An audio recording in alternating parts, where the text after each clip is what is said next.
ang programang patuloy na naninindigan sa katotohanan, katarungan at katwiran.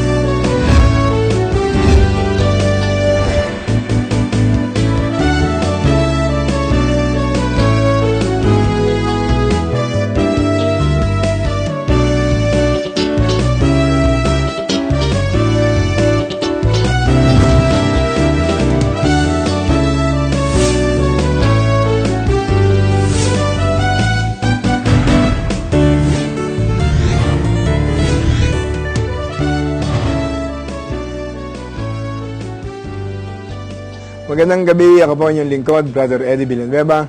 At ito ang Diyos at Bayan, ang programang patuloy na naninindigan sa katotohanan, katarungan at katwiran.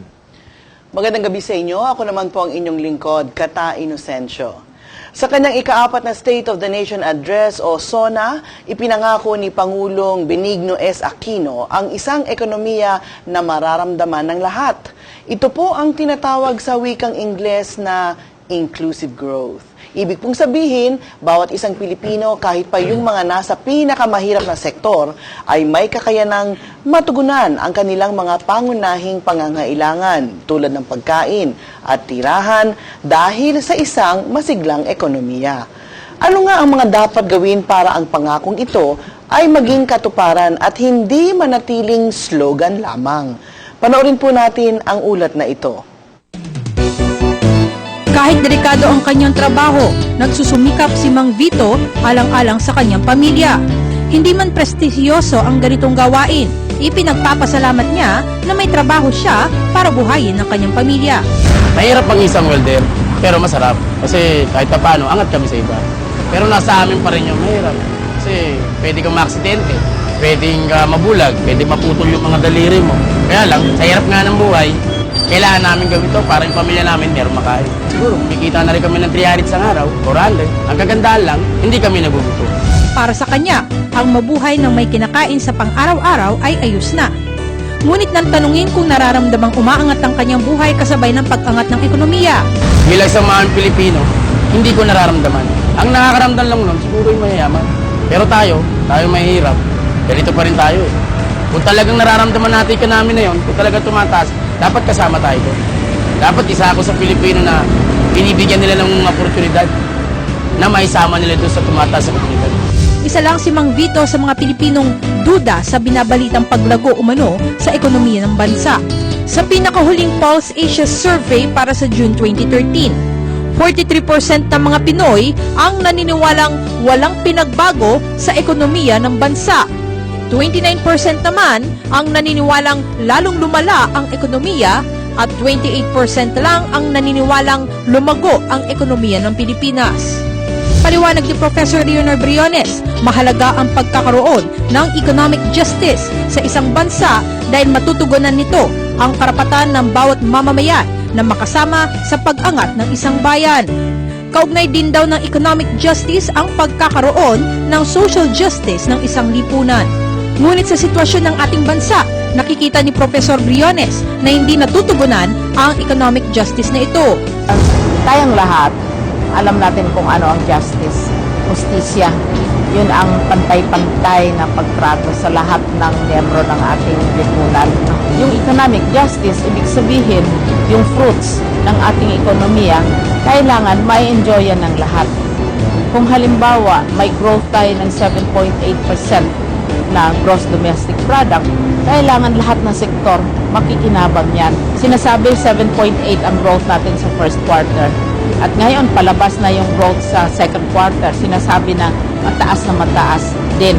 Tapos sinasabi na ang kalakihang pinanggalingan ng growth na ito ay nasa construction. Maski malaki na ang kita ng isang construction company, nag-increase ba yung kita ng trabahante? Nag-increase ba ang tubo ng may-ari ng construction? Malaki kasi malaki ang tubo nila pero hindi umaabot sa baba. Dagdag pa ni Professor Briones, isang paraan para matugunan ang economic justice ay ang tamang paggasta ng pamahalaan. Kaugnay nito, may karapatan daw ang bawat isa na malaman kung papaano ginagasta ang buwis ng mga mamamayan nito dahil ito ay para raw sa ikabubuti ng bawat isa sa isang lipunan. So, ang pinaka-powerful na instrument ng gobyerno na magagamit para makokorek ito ay ang budget. Bakit? Ang budget tinutustusan galing sa buwis ng may kita. Kung tama ang bayad ng mga malalaking kita, mapupunta ito sa gobyerno, pero ito gagastusin para pagtulong sa mga mahihirap, para magbigay sa kanila ng oportunidad na magkaroon ng trabaho. Sa panig naman ng pamahalaan, patuloy ang pagtataguyod ng mga proyekto sa iba't ibang parte ng bansa para siguradong makabilang ang lahat sa inclusive growth ng Pilipinas. It's one very factual thing is that our numbers improve, the economy is improved. For instance, we have a tourist spot. Let's say it's Boracay. We're going to build infrastructure that will allow the produce of those barangays, which have not been tapped by the tourist area, to now have access to the tourist area. That's called inclusive growth. That's what we're doing right now. And that's what we've been doing in the past. And we're bringing all this to the fore. That's why this is not about trickle down. This is about making them the farmers, the fisherfolk, the ordinary workers, be part of the tide that lifts us all. Patuloy na tumutok dito lamang sa programang naninindigan sa katotohanan, katarungan at katwiran. Diyos at Bayan.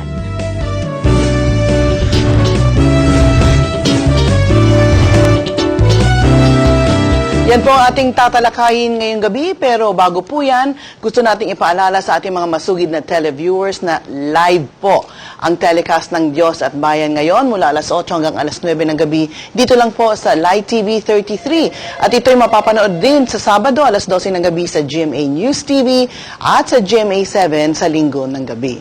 Kaya para ho sa ating mga televiewers ngayon na dahil live po tayo ngayon, pwede po kayong lumahok sa ating talakayan. Mag-comment po kayo o magtanong sa ating mga panauhin sa pamamagitan po ng pagtawag o pag-text sa mga numerong nasa inyong mga TV screen. Pwede rin kayong magpadala ng inyong mga tanong o komento sa pamamagitan po ng aming Facebook at Twitter page. Maaari ring mapanood ng Diyos at Bayan via live stream ngayon.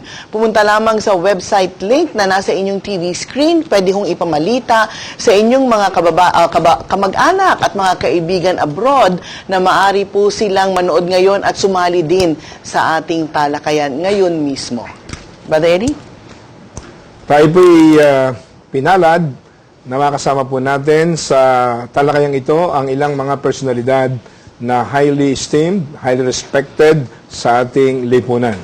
Nais ko ay pakilala, unang-una po, ang Professor of Economics sa Ateneo de Manila University at graduate ng kanyang doctorate on economics sa Harvard University, naging pinakabatang NEDA Director General, Chief Socio-Economic Planner ng Pilipinas noong panahon ni President Ramos. Walang iba kundi si Dr. Shelito Habito. Magandang gabi.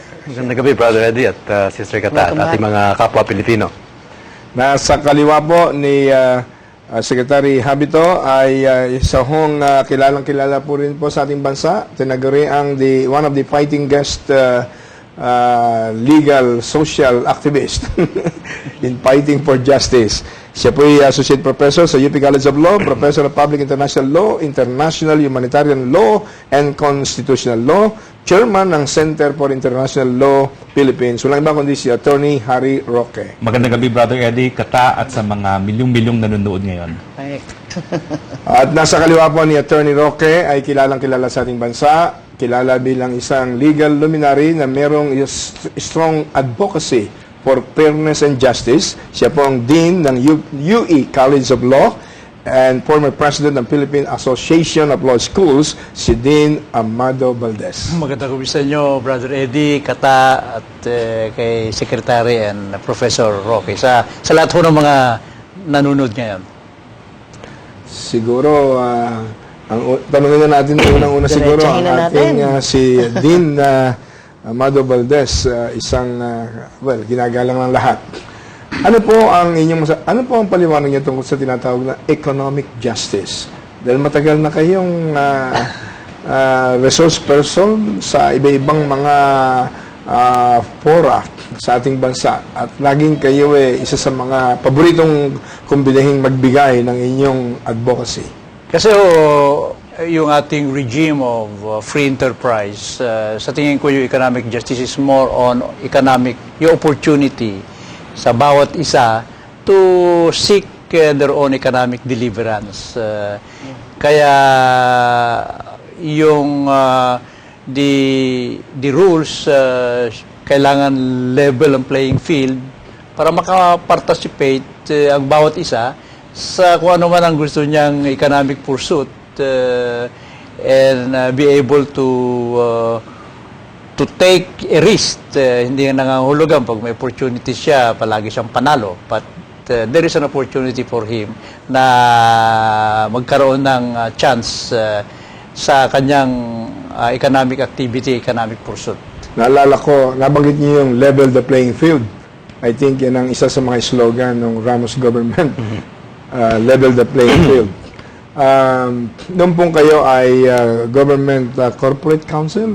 Di ba naging... Brother Eddie, ano po ang mga naging polisiya noong panahon ninyo na at least ipinaglaban itong equal opportunities sa ating mga mamayan? Well, isa ko yung I remember yung napunta sa aking for legal opinion, kine-question ng isang big multinational na nagsusupply ng mga gatas sa Pilipinas.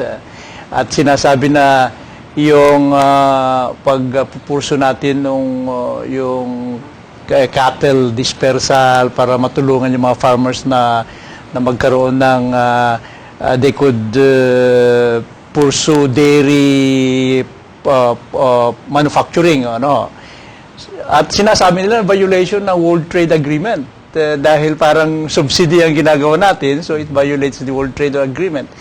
So ang inanalyze ko, nag-research kami, hindi lang legal kundi yung economic data, at nakita namin na wala pang 1% ang production natin ng gatas sa Pilipinas. Samantalang the entire supply of milk ay nanggagaling sa abroad. So pag tinutulungan natin yung dairy industry natin, hindi mo pwedeng sabihin na you're violating the World Trade Agreement sapagkat there's no industry to speak of. So we said na in our opinion, questioning yung project na yon ng National Dairy Authority, na it is not a violation sa ating international commitment sa World Trade Agreement. So it equalized the playing field as far as the farmers are concerned. Napakahalaga talaga rin ang legal protection ng mga mamayan in ensuring the so-called equal opportunity for economic activities. Matanong natin si Attorney Harry, being one of the international lawyers ng bansa, ano ang idea mo tungkol sa urgency tungkol dito sa economic justice? Ito ba naramdaman na ngayon ng ating mga mamayan o much more to be work out for it? Alam mo, Brother Eddie, ang problema, kulang tayo sa pananaw na itong economic development ay hindi lamang pangako ng politiko. Ito isang karapatan. Tayo po ay kasapi doon sa tinatawag na International Covenant on Economic, Social, and Cultural Rights. At dahil kasapi tayo rito, pumasok tayo sa obligasyon na magbigay ng pagkain sa nagugutom, magbigay ng damit sa mga walang suot, magbigay ng tahanan doon sa mga walang tahanan, no? Magbigay ng tubig, magbigay ng kuryente, no? Yan po ay hindi mga pangako lamang na sinasabi kapag merong eleksyon. Legal na obligasyon po yan. Ang problema nga lang, palibasa hiwalay po itong economic, cultural, and social rights doon sa tinatawag nating civil and political rights, nagkakamali ang gobyerno na isipin na mas importante yung civil political rights kesa sa economic rights. Hindi po totoo yan. Ang mga karapatang pantao po ay sinasabing interdependent and indivisible, no? Ibig sabihin po, walang hierarchy yan. At ang problema pang isa, ang sabi ng ating Korte Suprema, hindi daw self-executory itong economic rights. Mali po yan. Dahil sa larangan nga ng batas sa karapatang pantao, yan po ay immediately executory dahil ang obligasyon po ng Estado pagdating dito sa mga economic, cultural, social rights ay gumawa ng mga pamamaraan upang darating ang araw na lahat ng mga Pilipino may pagkain sa kanilang hapagkainan, may trabaho, may damit at may tahanan. Si Chief Justice Renato Puno po, no, ay kung kailan lamang ay nag-release ng napakakapal na libro on economic, cultural, and social rights. At nung kailan lamang kami nagkita, no? At sabi nga niya na siguro, pagkakataon na magsampa tayo ng mga kaso para dun sa mga walang tahanan, walang makain, para makumpel, no? Dahil karapatan po ito na po pwedeng dalhin sa hukuman. Kapag ang gobyerno ay hindi nagpapakita kung anong ginagawa niya para maibigay ang kinakailangan ng mga ating kababayan. Well noted. Naalala ko lang yung si Secretary Shell Habito. He was, I think, the youngest appointed as NEDA Director General at the age of 39. Chief Economic Planner ng ating bansa. Secretary Shell, yung bang economic growth at saka yung social, saka yung economic justice, posible bang maranasan ang economic justice sa isang bansa na ang economic growth ay hindi inclusive? Ay, talagang hindi hindi maaaring mangyari yan. Sapagkat ang paglago na ekonomiya o economic growth ay para maging makatarungan sa lahat, na tinatawag natin justice, dapat lahat ay makikilahok at makikinabang sa paglago na ekonomiya na yon. Tama yung sinabi ni Dean kanina, na it's equal economic opportunities ang mahalaga. Ano ba nakikita natin sa ating ekonomiya ngayon? Yung paglago na ekonomiya natin ay mukhang ang talagang tanging nakikinabang ay yung malalaking negosyo, may tinatawag na oligarchs o oligopoly na iilan lamang malalaking mga kumpanya at pag-aari ng ilan lamang na mayayamang pamilya ang talagang pinanggagalingan ng karamihan ng ating GDP o yung production ng ating ekonomiya, gross domestic product. Ang kailangan, ang ideal situation is that yung paglago ng ekonomiya natin nababase sa maraming maliliit na negosyo na maraming nakikinabang at ang karaniwan tao ay kalahok nga nito, hindi bilang manggagawa lamang, ngunit bilang negosyante rin. Kaya sa aking pananaw, ang pangunahing dapat ginagawa ng ating pamahalaan ay isinusulong ang pagkakataon ng mamaliliit na negosyo na makipagtunggali din naman sa malalaki. Sapagkat ito nga po ang ating, ang nakikita ngayon, ang kawalan nitong economic justice, ay ang malalaking negosyo, kung malimit pa, na gumagawa ng paraan upang magipit yung maliliit para lalong umiral yung kanilang kontrol sa ating ekonomiya. Kaya ngayon, ang isang tinutulak halimbawa, nababanggitin kong importanteng legislation, yung tinatawag na competition policy law, na dapat may malinaw tayong batas na nagsasabing na dapat pantay-pantay ang kompetisyon sa ating ekonomiya, malaki man o maliit na negosyo. Sapagkat doon ko po nakikita ang kahalagahan nitong inclusive growth na mapapairal natin yan kung may pagkakataon ang malaki at maliliit na pantay-pantay. Sinasabi nga level the playing field. Din. Yeah. Brother Eddie, isundan ko lang yung sinasabi ni Secretary kasi mayroon ako napapansin, and this is a personal observation. I'll take this opportunity para masundan din ni Secretary. Mayroon ako nakikita mga malls na malalaki. And then if you put that mall in an area outside Manila, namamatay ang small businesses. So, hindi kayo nararamdaman ng government yon that they come up with some policy na bago ka maglagay ng mall, there should be at least a population of 1 million sa lugar na yon para hindi ma-marginalize yung mga malaliit. Kasi pag naglagay ng mall, namamatay ho yung mga small entrepreneurs in those areas. At ang masakit pa, nalalaman natin, sa mga malls, meron pang 10% yata o percentage yung operator ng mall, kaya ang nakaka-avail lang doon sa mga small businesses inside the mall, yun ding may kaya. So, paano itong mga small entrepreneurs na namamatay because of the malls in this area? Hindi ba pwede magkaroon ng policy ang isang local government na not to be tempted to allow a mall to stay in that area kung ang population will not be able to sustain the small industries in that area na mamamatay because of the mall. So, yun ang nakikita kong isang situation on the ground. That has to be addressed. Maraming nakausap ako na ganyan na napilitan silang pumasok sa loob ng mall. 1 year yata ang deposit. Kaya kasi kailangan committed ka na 1 taon. Pagkatapos, meron pang sharing sa kanilang gross income, specific percentage. Kaya marami ring natigil Ba't ako natigil yung inyong business? Kasi minsan naalo kami, magsasara yung kanilang business sa loob ng mall bago magsara, binibenta. Bakit? Sinasabi nila yung difficulty na in effect, Hindi naman, ito naman itong general information ko na parang ang pinaghahanap buhay na lang nila yung mga may-ari ng mall o yung operator, no? Well, maganda yung paalala ni Dean Valdez. That's a very good observation po kasi nga po, pati yung mga negosyo nga naman sa paligid, napipilitang magsara. At kasi nga naman, aminin natin, lalo na mainit ang Pilipinas, kahit mahirap pumapasok po sa mall. Nagpapalamig po sila, maaaring hindi sila bibili at nagiging attraction ho yun sa kanila. Paano nga naman ho lalaban yung maliliit? Ang gusto ko sanang tanungin sa pagpapatuloy ng ating programa, dahil po ang taong bayan ay inip na inip. Okay? Second fastest growing economy daw ang Pilipinas sa Asia.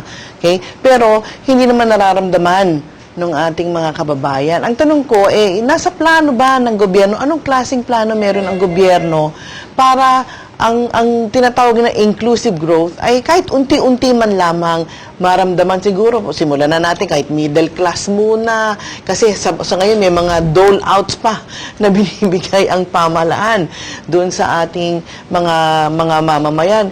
And there seems to be no overall plan that we can see or our general public can be assured of na itong tinatawag na paglago ng ekonomiya ay makakarating din sa kanila eventually. Siguro, tatanungin po natin ang ating mga bisita sa pagpapatuloy po ng Diyos at Bayan, makalipas lamang ang ilang mga paalala. Kaya huwag kayong alis at patuloy po kayong tumawag at makilahok sa usaping ito.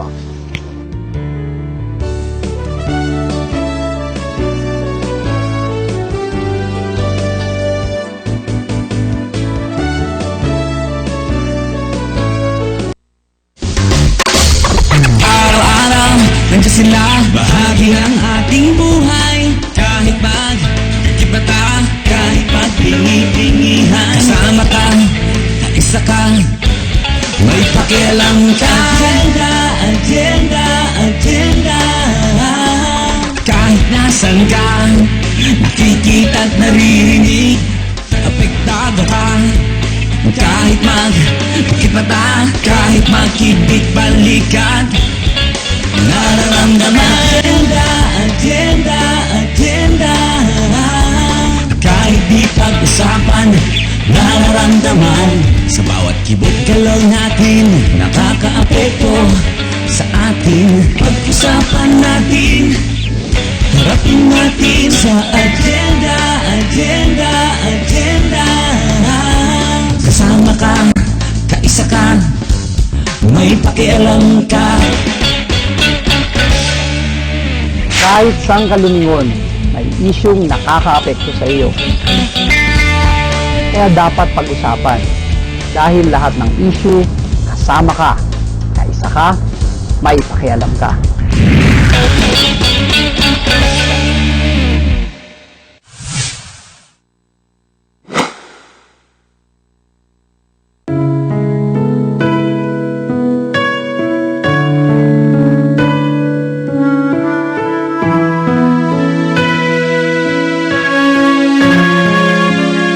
Lapit lang po sa Panginoong Jesus, makatatagpo kayo ng kagaanan sa Kanya. Sino man ang nasa mabigat na kalagayan, iabot niyo po ang inyong kamay.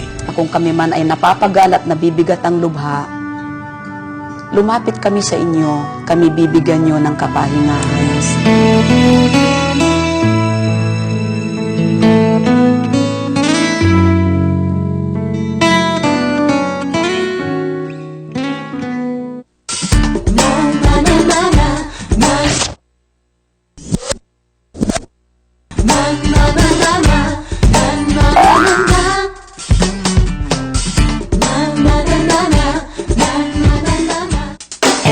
Mabubusog kayo sa mga isi-share na Filipino recipes ng ating mga kaibigang chef. Sina Chef Rhea at JJ Sisig. Sarap, sulit, at Pinoy na Pinoy sa Sarap Pinoy.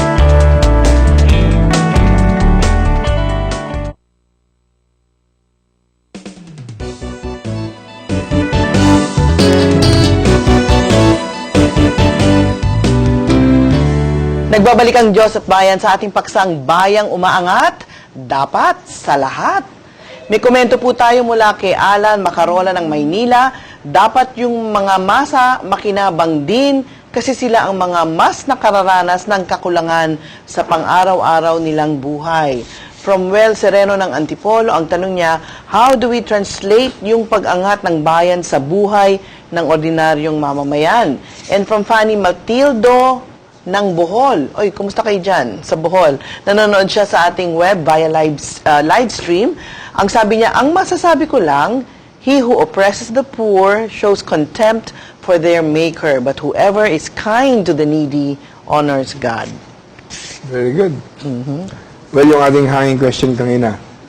Ano yung hanging question mo? Hindi, ang tanong nito, parang may plano ba ang ating pamahalaan para makarating sa baba yung so-called economic growth na nararanasan daw ng Pilipinas ngayon? Kasi kahit sa pananaw, hindi makita masyado ng ating mga kababayan. Ang tanong, kailan kaya makakarating sa kanila? Ano kayang Ang plano? dati nating chief economic planner ng bansa.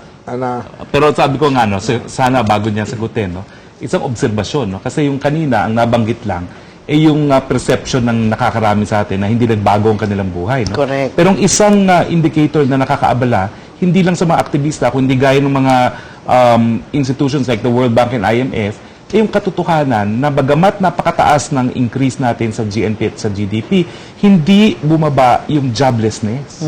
Walang mga bagong trabahong na-create itong pag-angat ng ating GNP at GDP. No? So parang nakapagtataka, bakit ganito? Kung mas maraming lumalabas na produkto sa isang ekonomiya, di ba dapat mas maraming trabahong nakikreate? No? At bukod pa nga ito dun sa perception na mas gutom ang tao. No? So ano ba ho?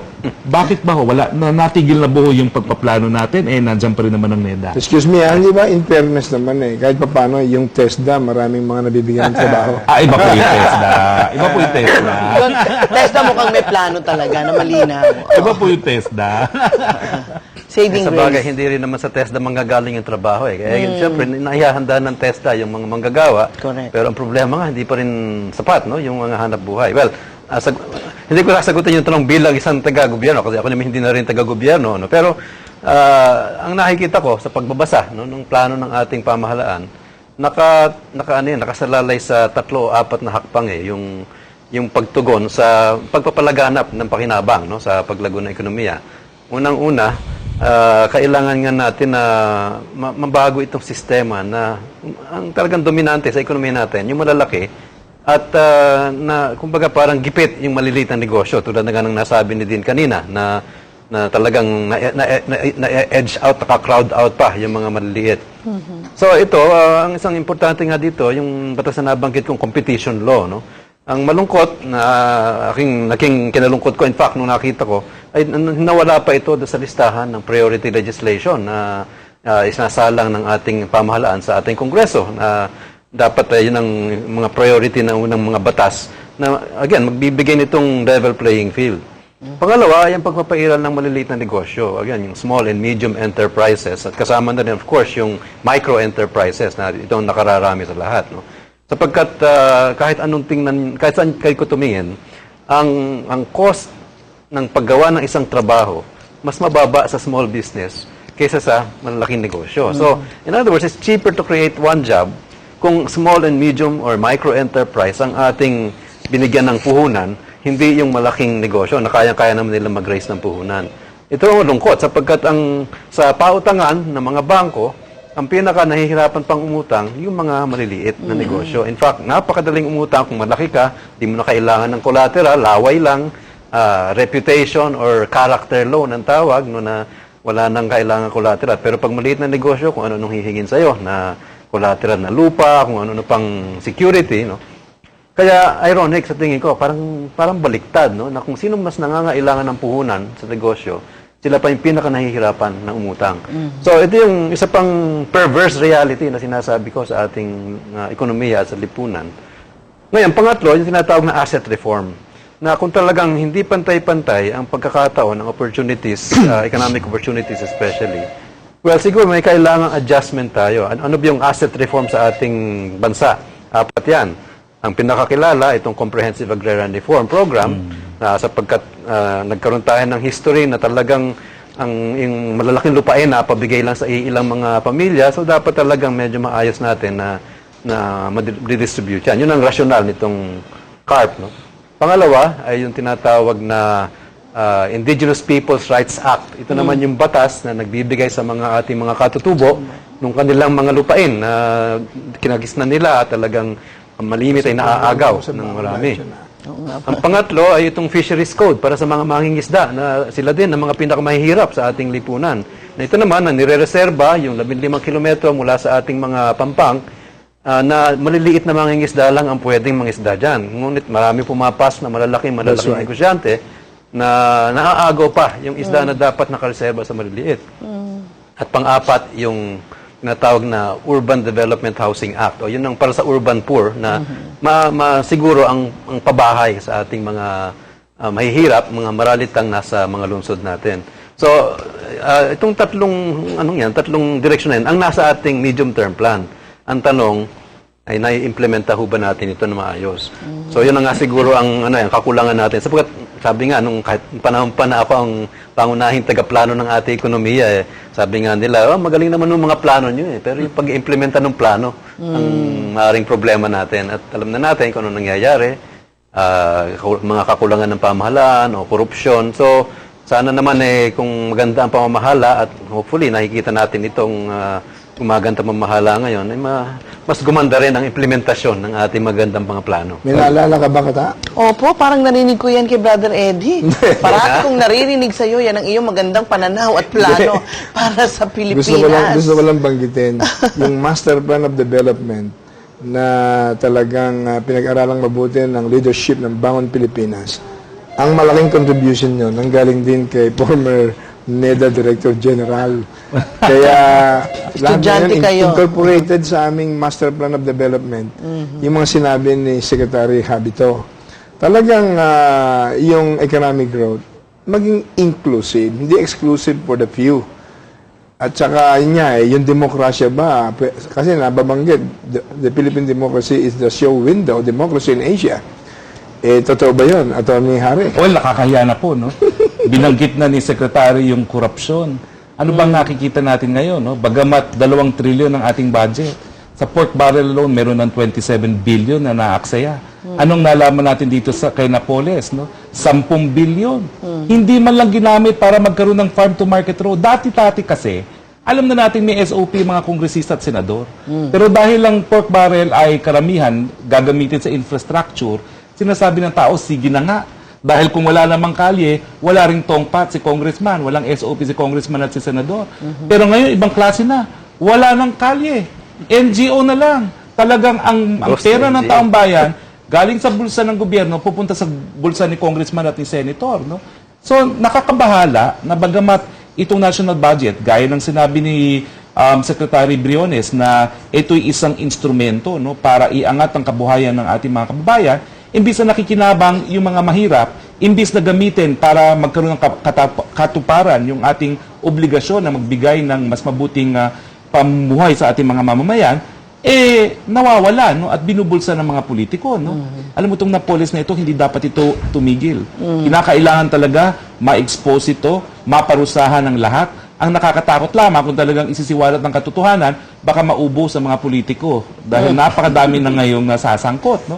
Pero alam niyo itong pork barrel ng Kongreso, maliit lang yan dahil 2 trilyones ang ating budget, 27 billion lang yan.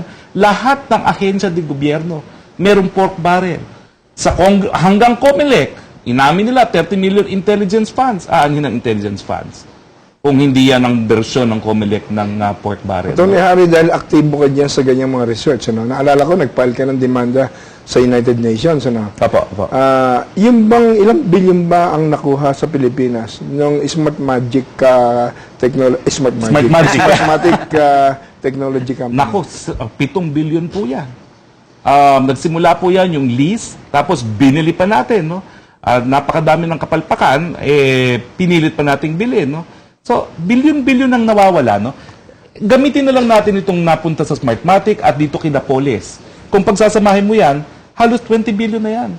Ilan ng bata mapapakain niya? Ilang eskwelahan nang maitatayo? Ilan ng trabahong magagawa sana yan kung ginawa man lang nating kalye yan, no? Para magkaroon ng multiplier effect.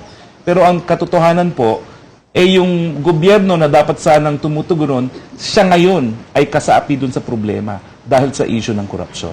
Ito, Amado Valdez, anong specific measures na dapat gawin ng mga kinaukulan as well as the govern the Filipino people para maging reality itong economic growth ay maging inclusive? Alam nyo, nagtataka ako sapagkat it's staring us in the face eh. Kung nire-relocate yung mga squatters, sabi nila, gusto naman namin lumipat pero malayo dun sa place of work. Kaya ang conclusion ko is, yung principle of time in motion, we have to solve that situation na dapat siguro ay yung mass transport system natin ay bigyan ng priority sapagkat kung ako, for example, I want to stay, ayaw ko naman tumira sa city, for example, I want to stay in, palagay mo, Tarlac na lang, ano? But Tarlac will just be 1 hour or 1 hour and a half away by train, halimbawa, na pag nakasakay ako sa train, nakakatulog pa ako. So, I would be willing to go there and at the same time work here. And that alone, with the 20 billion na nagpupunta sa pork buyer, kung i-donate nila o set it up as a fund to make a mass transport system, marami hong millions of Filipinos will benefit from that. Hindi ba merong massive expansion yata ng MRT or LRT? Mukha hong hindi, kinancel na yata yung North Rail. I don't know anong substitute noon. In fact, yung railway system natin, I think is first in Asia. 1898 pa yung ating yung railway system natin. We could have developed 100 years ago kung tinuloy-tuloy nila yung transport system na yan. Naku, itataas pa nga raw ho ang singil ngayon sa tren eh.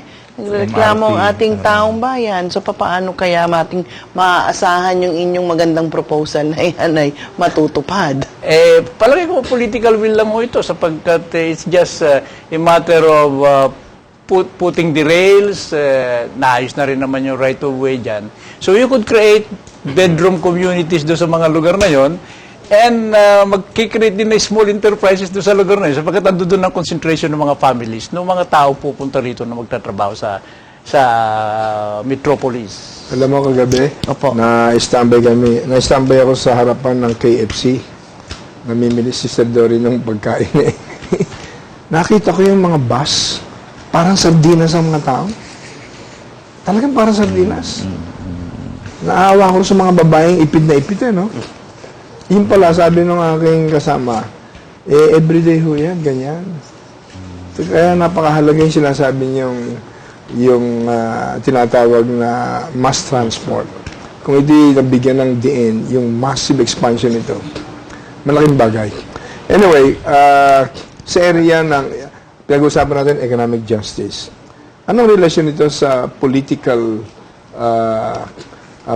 powers, economic powers, na nasa kamay ng iilan?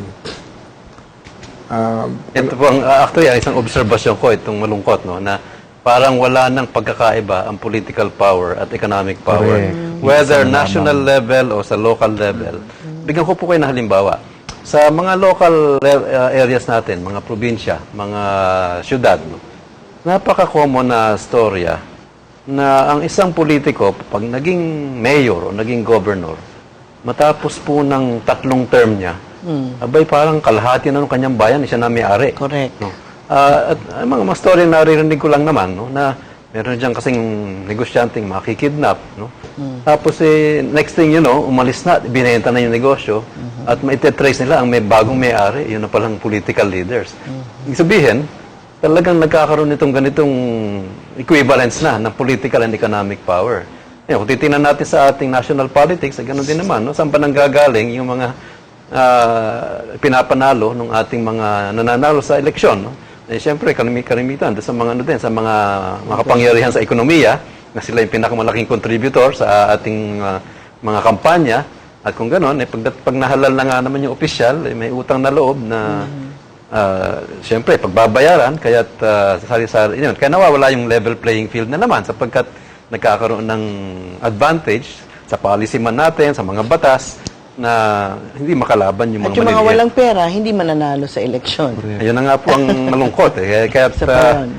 sana nga may paraan na mapigil yan sapagkat kung itong pinagkakakitaan habang nasa office ay mababawasan na, siguro hindi na magiging sulit na pagkagastosan ng malaki ang kampanya sapagkat walang parang aggravates mabawi. the situation doon sa sinasabi ni Secretary, ito economic power may not have come from hard-earned money. Exactly. Baka galing sa illegal activities like wetting, like drugs, like manipulating the bidding process sa mga Smuggling. sa mga governments, smuggling.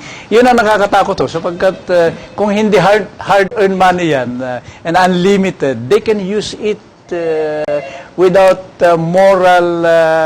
moral consideration to perpetuate themselves in power. In view of these realities, isang patungang core bodies Philippines.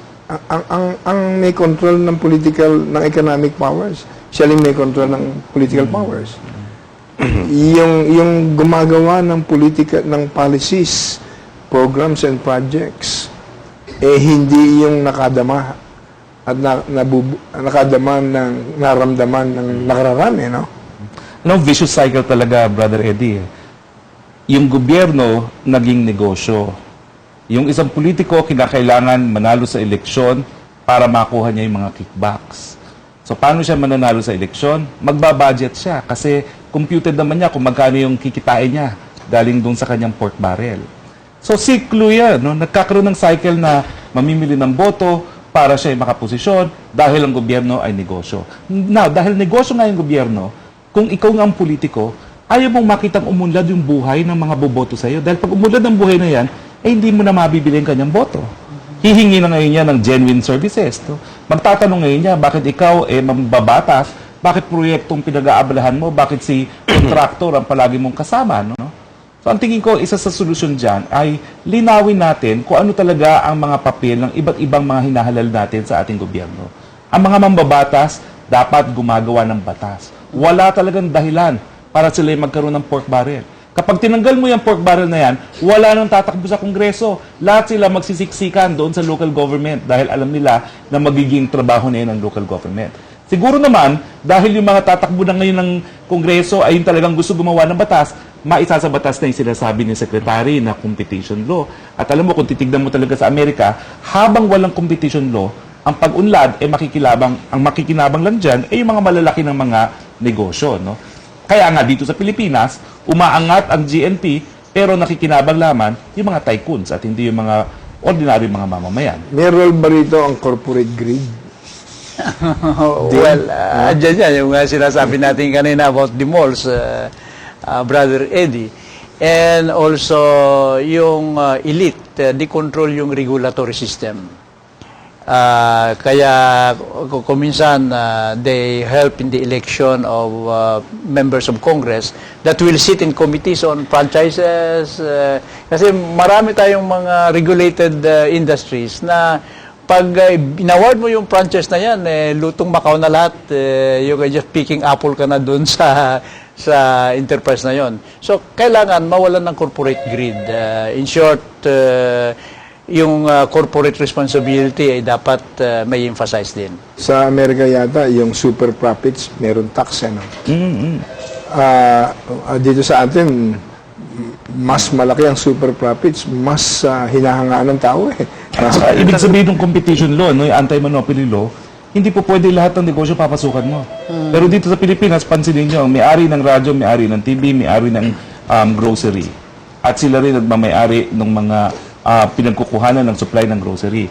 So talagang lutong Macau, kawawa yung consumer, no? Dahil payaman ng payaman yung mga nagbebenta at saka sila na nagdidikta kung anong presyo dahil wala na ng free competition. Dito pumapasok na yung democracy naging huwad na demokrasya kung unlimited ang horizontal and vertical integration of businesses owned by one or two families. Merong nagsabi nga na yung nakikinabang sa kabuhayan ng ating bansa, sa economic growth, yun lang nakalista sa Forbes magazine na 40 families. Ano? Gaano katotoo ito, Secretary Chef? Well, actually, ang tinignan ko po nung lumabas yung datos nung 2011 sa Forbes Asia, yung 4 na pong pinakamayayamang Pilipino, ang itinaas ng kanilang kayamanan doon sa taon na yon ay umabot ng $13 bilyong. Tinignan ko yung data natin, yung ating GDP, yung pangkalahatang kita ng lahat ng Pilipino, tumaas ng $17 billion.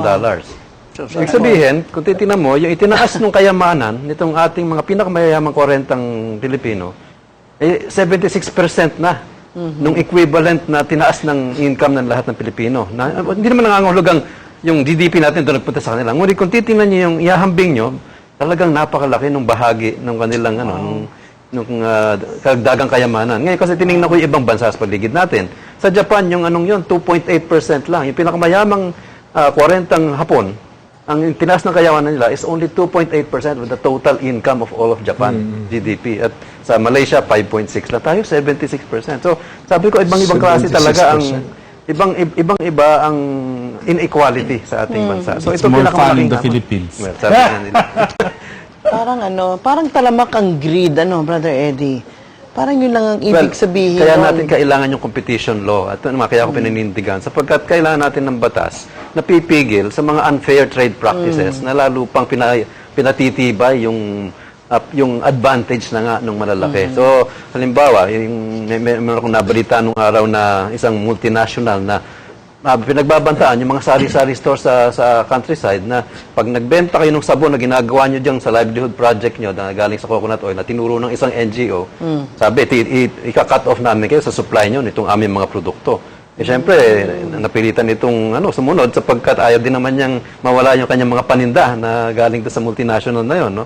So, ganong klaseng mga practices, dapat bawal yan sapagkat malaki ka na nga, ginigipit mo pa yung maliliit na proyektong pang maliliit na mamamayan natin. Pati nga, Brother Eddie, balita ko yung mga coffee growers, hindi nila naiinom yung kanilang kape. Kailangan nilang bilhin pa yung mga nakapaketing 3-in-1 na coffee. Yun ang malungkot. At yun ang kanilang iniinom. Imbis na yung kanilang sariling produkto na fresh, i-brew nila yun diretso at mapakinabangan nila yung kanilang kape, kailangan lumabas pa muna sa merkado bago nila mapakinabangan. Pero yes, tapos lang ng eleksyon, ang daming mga bagong mukha sa lower house, sa upper house. Wala kayong makaisip na itong wickedness na ito and injustices maputol na? Kailan ba maghintay tayo na mag-alsan taong bayan? Brother Eddie, bago lang mukha, pero parehong apelido. Hindi na si Mr. si Mrs. Kung hindi na si Mr. at si Mrs., si Junior. Wala namang pagbabago Pero alam niyo, talagang babalik tayo sa edukasyon sapagkat marami nga nagsasabi, di ba, ng education ang great equalizer. Na yung mga kulang sa kita, sa economic means, ay ang pagkakataon na umangat ay ang edukasyon. Kaya lang, kinalulungkot ko sa aking obserbasyon, dahil nga siguro sa kakulangan ng ating public education system, usually mas magaling ang antas na edukasyon doon sa mga mamahalin na eskwelahan na pribado. At sino ba makaka-afford nito? Na hindi mayayaman. No? Yun namang the rest of us na hindi kaya ng mamahaling edukasyon na mataas ang antas, nagtitiyaga sa substandard, relatively low quality public education. Kaya dito dapat natin ibuhos ang ating public investments na pagandahin talaga edukasyon. At si Brother Armin sa Department of Education, ito ang hamon talaga niya na binubuno niya ngayon. Na paano nating mapalaganap ang availability na education at paano mapataas ang kalidad. Para naman kahit mahihirap, makakuha ng edukasyon, eventually may kanabukasan siya na pwede na rin siya makipagtunggali sa mga mayayaman. Ngunit ang nangyayari, parang parang lopsided pa rin yung labanan dahil mayayaman na nakaka-afford ng magagaling na edukasyon Alam mo, immediately after the election, tumanggap ako ng sangkatutak na email and text messages, different parts of the country and abroad. Ang karamihan sinasabi na stupid ang mga Pilipino. Stupid and duwag. Sabi ko, I spent the whole night correcting. Please don't condemn the Filipino people. They're not stupid. sinasabi nila heartless daw ang mga Pilipino because of the result ng election. No, ang mga Pilipino hindi heartless. It is the machine. It is the biggest machine na heartless, ano? Kaya huwag niyo sisihin ka ako, mga Pilipino. They voted, most of them voted according to their conscience. Can you blame them? Kung totoo yung natuklasang pre-program ang national elections. Correct. Dictated by the programmers in cahoots with some people in Comelec. Kaya, ano ba ang mangyayari dun sa very brave yung courageous yung grupo nyo eh. Well, ang dami yung demandang ginawa, ano? Pero hindi namin malaman, hindi namin nabasa dyan kung ano nangyayari. Pero bago mo ito sagutin, bigyan mo na sa naling pagkakataon ng ilang mahalagang paalala. Magbabalik po agad ang No Horse Bad program ng Diyos at Bayan.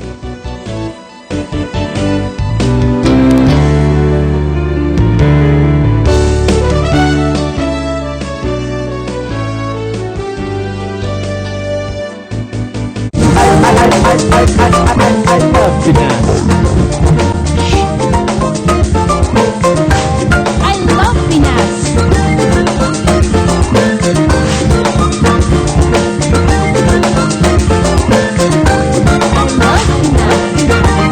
Ako po si Gardo Lorenzo. Mabuhay! I love Pinas! Ang Biblia po ang susi ng isang masaya, mapayapa at matagumpay na buhay. Ang Biblia ay tinaguri ang love letter ng ating Panginoon. Nadinig ko po na sa silong ng langit ang inyong pangalan lamang ang tanging kaparaanan upang ako ay maligtas. Light up for Jesus!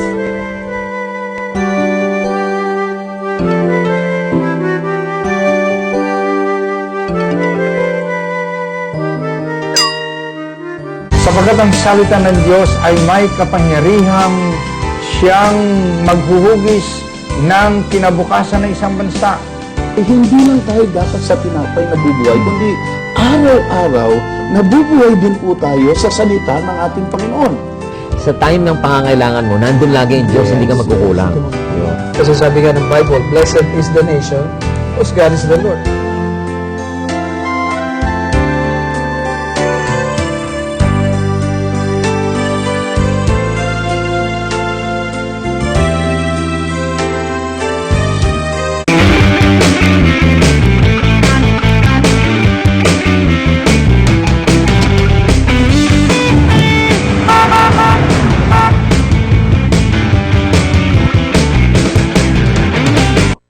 Ayoko na ng ganitong buhay. Hindi ko kayang magpatawad. Talaga kapag binago ni Lord, gusto ko nang magbago. Ginawa ko naman lahat Hirap na ako sa sakit na ito. Magiging faithful na ako. Ang sarap maglingkod kay Lord. Lahat daw ng bawal, masarap daw. Nais ko na makawala sa ganitong sitwasyon. Ayoko na! Nagbabasa na ako ng Bible. Gusto ko nang mamatay!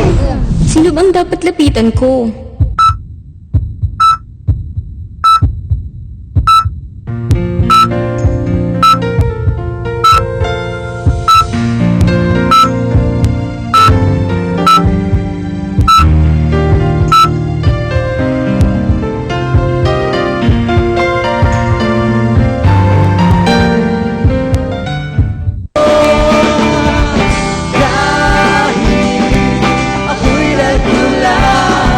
We are the IGAD Band. We invite you to watch Solemn Sessions, Monday to Saturday, 9:30 p.m. here on Light TV 33. Kaibigan mo!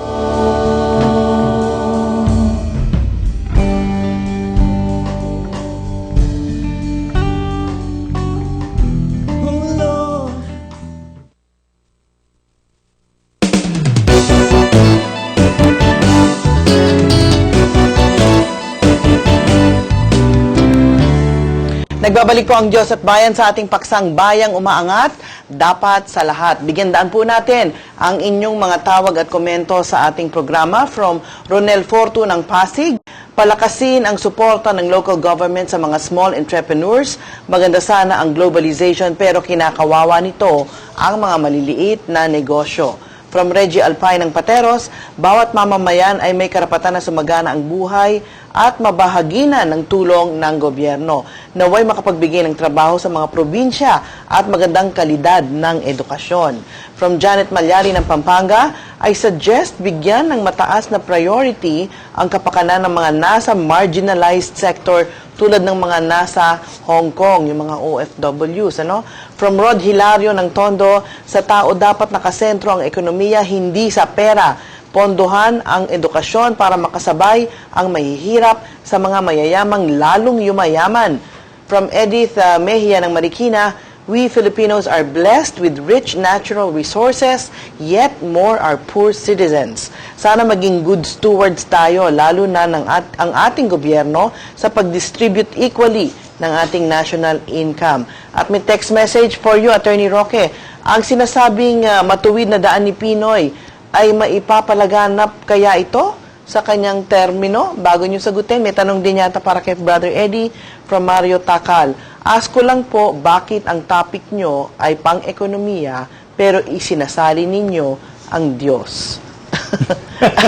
Attorney Roque, matuwid na daan, may papalaganap kaya sa termino ni Pinoy? Wala naman tayo umaasa dahil kung hindi magagawa yan ng Pinoy, sino pa makakagawa niya, no? Ang inaasahan natin ay gagamitin ni Pinoy yung napakalaking political asset niya, no? Yung mandatong binigay sa kanya, para talagang baguhin na yung sistema. Kung talagang siyang seryoso sa daang matuwid, unang-una niya nga alisin yung pork barrel. Pangalawa, talaga ipakukulong niya yung mga kurakot sa gobyerno dahil talagang yung pera na ninanakaw nila, yan ang dapat pera na ginagamit natin para magkaroon ng kaunlaran sa ating lipunan. So, sana, no, yung pangakong daang matuwid, dahil 3 taon na lang ang natitira, maging katotohanan sana, no? Ang panimula nito ay yung paglilitis at pagkakakulong dun sa mga kurap, no? Kaya nga lang ngayon, sunod-sunod na pumuputok na iskandalo. Si Napoles, yung iskandalo na nangingikil na naman dun sa isang Czech manufacturer ng LRT, no? Sunod-sunod na lumalabas yan, Tapos yung mga iba pang mga kaso na lumabas na dati, no? Wala pang nakukonvict. Yung North Rail, no? Yung NBNZTE, no? Yung NBNZTE nga, ang malungkot, yung whistleblower, siya pa nga hindi dinidimanda, no? So, paano naman mapapaniwalaan ng Sandigan Bayan yung testigo na sa corruption sa NBNZTE kung siya mismo ay sinasabing hindi reliable dahil siya ay guilty rin na isang criminal act, no? So, yung mga big fish cases, no? Kinakailangan makonvict yan. Isang good news, yung pagka-deklarasyon ng Supreme Court na walang bisa yung plea bargain kay General Garcia, no? Pero yung pabawon system, na-dismiss din ng ombudsman, no? So, hindi sapat na mangako. Kinakailangan ipakulong yung mga magnanakaw nang magkaroon ng katuparan itong daang matuwid. Nabanggit niyo yung pork barrel, yung PDF. Mainit na issue yun bago magsona ang Pangulo, pero nakakalungkot ni hindi nabanggit. Sa SONA kung papaano niya i-deal yung issue. Alam mo, tanging si Presidente Pinoy lamang ang mayroong political asset, political clout, na i-abolish ang pork barrel na yan. Dahil, kontrolado niya ang parehong kamara ng Kongreso, Pero anong narinig natin? Pag tinanggal daw na ehekutibo ang pork barrel, hindi nila ipapasa ang national budget. Pwede ba naman yan kung talagang hawak niya yung mga kongresista at mga senador? Brother Eddie, bago mo sagutin, meron pa komento si Mary Gascon ng Mandaluyong para sa'yo. I agree with Brother Eddie, Filipinos are not stupid, only those who are power hungry. At ang tanong ni Mario Takal sa iyo, ask ko lang kung bakit topic nyo ang pang-ekonomiya pero isinasali ninyo ang Diyos. Alam niyo ba ang number 1 economic policy, mga economic principles, nasa Bible. Unang-una, ang Diyos ang may gawa ng katakot-takot na kayamanan sa bawat bansa. Ang natural resources natin, sobra-sobra. Ang Diyos din ang may gawa ng gobyerno. Unto us a child is born, unto us a son is given, and the government shall be upon his shoulder. Ang gobyerno po at ang bawat bansa nilalang ng Diyos para ang gobyernong mamahala na magkaroon ng equitable, fair, and just distribution and sharing ng vast resources and wealth created by God. Pero naghihirap ang taong bayan. Kaya ang Diyos din ang nagsabi, justice and righteousness must be the foundation of every government. Kita niyo kung ang korupsyon ay nasasawata, ay magkakaroon ng resources ang mga mamamayan at magkakaroon ng prosperity. Yung sinasabi sa 3 John 2, I wish above all things that thou mayest prosper, be in health as your soul. I wish above all things that thou mayest prosper, be in health as your soul prospereth. Kaya napakahalaga po ang prinsipyo ng Diyos sa pagtalakay natin ng mga national issues in the light of God's Word. Sapagkat ang Diyos ang may gawa ng langit at lupa, the earth belongs to Him, and the fullness thereof, ang sabi ng Bible. Kaya lahat po ng nangyayaring wickedness, corruption, injustices, corporate greed, lahat pong ito ay kinasusuklaman ng Diyos. Kaya sinabi ng Diyos, lahat ng greedy people, lahat ng liars will go to hell. Kaya kailangan ho paminsan-minsan, ipaalala natin yung sinabi ni Jesus, what does it profit a man if he gains the whole world and suffers the loss of his own soul to hell forever? Kailangan marinig ito madalas ng mga guilty ng corporate greed. Dahil sa corporate greed, yung democratic rights ng mga tao ay binabasura. Well, anyway, marami pa sana tayong gusto sabihin. We cannot kick out God in our country. Sabi ho ng Diyos, apart from me, you can do nothing. John 15, verse 5, letter B. Kaya, ang atin hong pag-uusap tungkol sa bayan, hindi po pwedeng alisin ng Diyos. Unang-una sa preamble ng Philippine Constitution, ang liwaliwanag ng Diyos. We, the sovereign Filipino people, imploring the aid of the Almighty God. Wow! Napakaganda pong preamble. At nandun na rin sa peso denomination natin ngayon, ang Psalm 33 verse 12. Blessed is the nation whose God is the Lord. Ang importante, implementation. At hindi ho mangyayari yan pag walang fear of God. So siguro ho, yung mga closing words na lang ating marinig ngayon. Kanina, inuna natin si Dean Amado Valdez. Siguro ho, baka po pwedeng kayo na rin ang mauna. Sige ho, at importante talaga ang political will ng government sa mga decisions, sa mga big policies. For example, yung telecommunications natin. Nung mawala yung monopoly sa telecommunications, palagay ko it facilitated business at yung social mobility and communication nag-improve. Because of that, that is just one example. Why don't they use the same political will in other aspects of the nation's life? Thank you very much, Pa. Thank you very much, Dean Amado Valdez. Attorney Harry Roque. Well, kinakailangan po talaga na bigyan ng reminder yung ating mga namumuno at ating mga kababayan na itong pag-unlad ng ating buhay ay isang karapatan. Ito'y isang legal na karapatan na kinakailangan pinaninindigan at pinaglalaban. Dahil lalong-lalo na sa bayan ng Pilipinas, kung hindi po natin ito pinaglalaban, ay patuloy po nakakaunti lamang ang makikinaban sa ating pag-unlad. Thank you.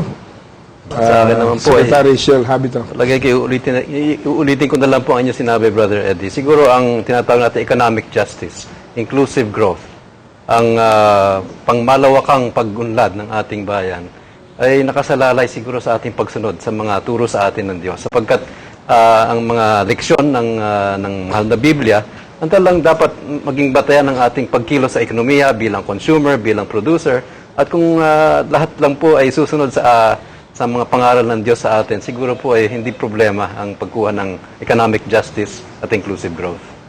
Well, maraming salamat sa ating mga resource persons at gusto kong idagdag, nag-uusapan natin yung economic justice. Naalala ko yung sinabi ni Mahatma Gandhi, poverty is the worst form of violence.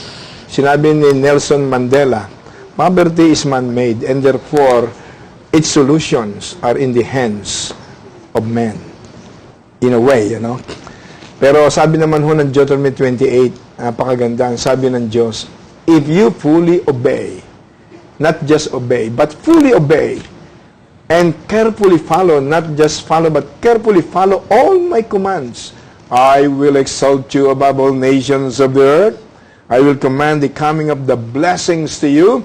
Blessings will overtake you, and you will no longer borrow, but you will lend.